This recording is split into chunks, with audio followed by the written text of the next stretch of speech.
Hey everyone, John Sonmez from simpleprogrammer.com.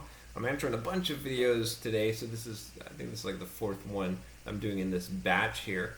And this is a little bit of a different question here. So this one is actually about real estate. So I'll just read this email. It's from James, and it says, "Hey, I've been a huge fan of your blog for several years, and your advice has really helped me with my dev career." Cool, I like that. I was just wondering if you have any advice for someone who is planning on renting their first property soon. Okay.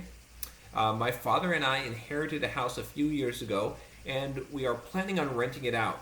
Do you manage your properties yourself or use a company to manage it for you? Are there any lessons you've learned from mistakes you've made you can share? Any tips? Anything I should absolutely avoid doing? Thanks for all the great advice over the years.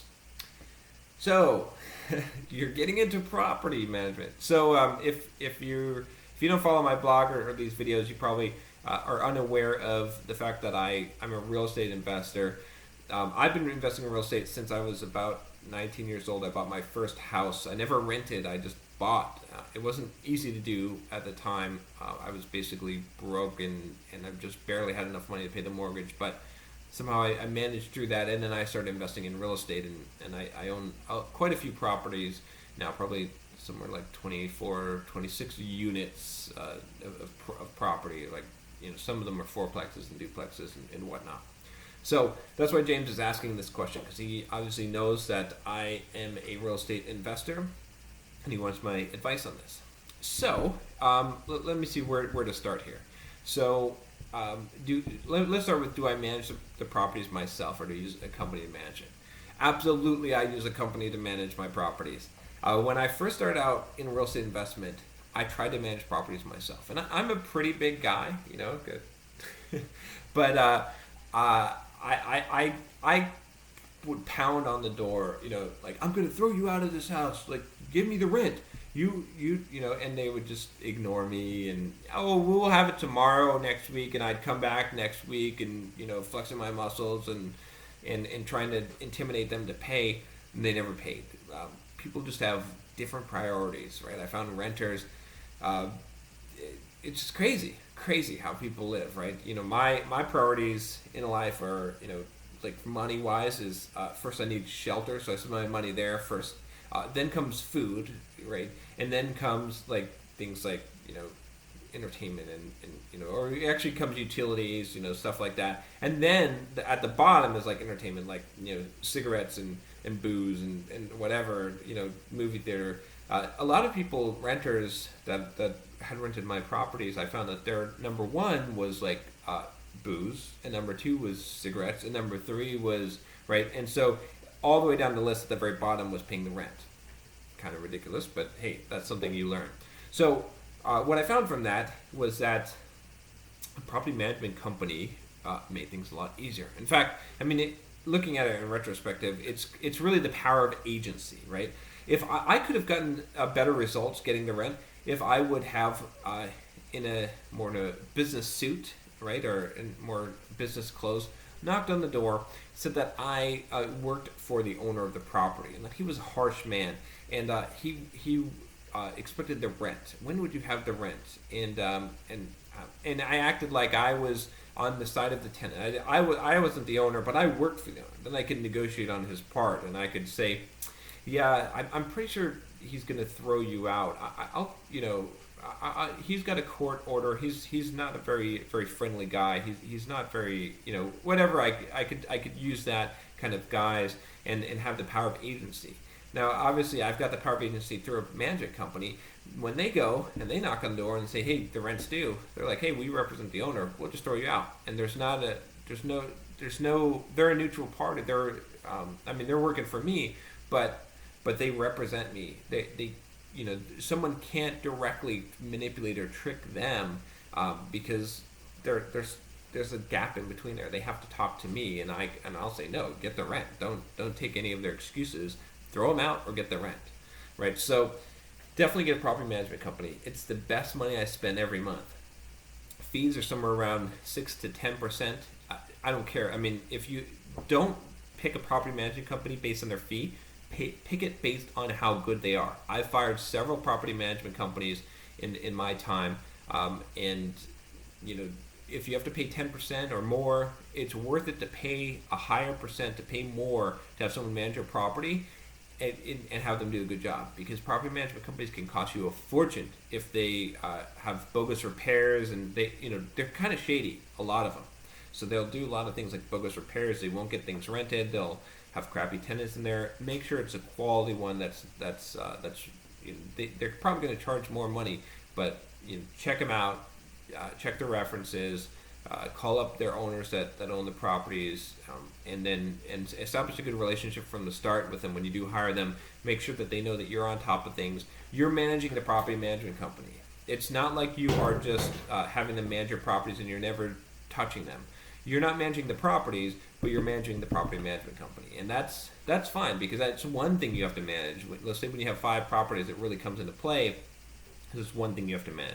Eventually, you get in a relationship and you find the right one, and it's less work. But that's definitely my advice. Make sure you get a property management company. Do it from the start. Don't be penny wise and pound foolish. Like, let them do repairs. You don't want to be up all night, like answering phone calls, fixing plumbing problems, and things like that. Just make sure that you're on top of them, like asking them to account for time and money spent and things like that. Let's see what else here. So, lessons I've learned or mistakes that I made. I think I've shared most of those. The biggest thing, if you've got a property that you've inherited, you won't have to worry about this. But you make money in real estate when you buy, right? This is the key thing, is you don't just go and buy, right? You go and you research the market. But when you do buy, when the numbers line up right, you act quickly. A lot of times I'll make offers on a property before I've even seen it, because I know it's a good deal, or I've made an offer that's low enough that if they accept it or counter it to the right degree, that I know it'll be a good deal. Then I'll go and inspect the property. I'll put a contingency in my contract that says that I need to inspect it physically, and then I'll hire an inspector if it passes my first inspection. And if there's stuff that's not right, I will walk away and I'll lose the inspection money. Big deal. Not a big deal. To do that, you got to be willing to do that. So, along with that, run your numbers. Make sure you know how much rent are you going to get. Reduce that. Assume that you're going to rent it out for 10% under market, right? Because you don't want to have vacancies. Assume all the fees. If you're going to get a mortgage on it, what is it going to cost? What's the taxes? What's the insurance? What's the homeowners association fees? What are the utilities? What's the repair and upkeep? Factor that all in and make sure that it's a good deal on paper before you do it. Because what you don't want to do is buy a property and have it be an alligator that's pulling money out of your pocket. I've been there. I've done that. It's painful. It hurts. The way that you adjust this is you adjust the price down. You make low offers. And, you might have to make 100 offers, and one of them gets accepted. That's the right price for you. And also you come in with more down payment so that your mortgage is less. Anything you should absolutely avoid doing, anything you should absolutely avoid doing, I think I've pretty much covered that there. Obviously, you just got to be smart. You got to know the market. There's a couple things I might add to that, which is don't rent to your friends or your family. That's a bad idea, right? You're trying to collect rent from your friends and family. Not gonna work out very well. Don't let your friends or family manage the property either. That's not going to work out well either. Don't do any of those kind of things that are going to... you need to be objective, right? You need to be a business person. This is a business. Also, appearances are separate from bottom lines, right? When you look at rental properties, this is a business. What money does it bring in? What does it cost, right? Not how beautiful does it look. I've had some ugly looking properties. And I've seen some friends of mine that have done real estate investment that have bought properties, and they have spent money like making this place look nice for renters that are going to trash the place because they wouldn't live there themselves. You can't think that way with real estate investment. This is a business decision. You got to think like a business person. You got to think about your investment, right? And it comes down to the bottom line. How much money does this property cost me, and how much does it bring in? And that's, and think in the long term. That's the other last piece of advice I would give you is you're not going to make short-term money in real estate. If you do, you're going to be working your butt off for it, right? Flipping houses, it's possible, right? And you can make a lot of money, but you're going to be working your butt off to do that. It's going to be just as hard as working a job. You're not using the power of, you're not investing at that point. Real estate investing is a long-term thing by definition. So you're looking at a minimum of 10 years, 20 years to see your return. That's where you should be thinking. When you're buying real estate, when you're focusing on this, focus on the 10 to 20 year from now period at the least, maybe even further out, maybe 30 years for a full 30-year mortgage to pay off. But do not focus on the short term or you will get burned. I promise you, you will get burned. I know so many people that I've given real estate advice to, I've gotten them into real estate investment, and they have not listened to the biggest piece of advice I've told them, which is this is a long-term investment, and they have burned themselves trying to make a quick buck. There's no such thing as a quick buck. It's not possible. Believe me, if there is possibly a way to make a quick buck without, doing something completely dishonest, and even those are probably not as easy as most people think, tell me about it, because I've tried just about everything. I've been involved in a lot of different business ventures, and from real estate to stock markets to selling products online, entrepreneurship, building companies. It's all hard work if you're going to make a profit. So hopefully that's helpful advice to you. I don't mean to disparage you too much about real estate investment. It's the best investment that you can make. It's great that you're doing this. Just make sure that you think about this and that you do things in the smart way.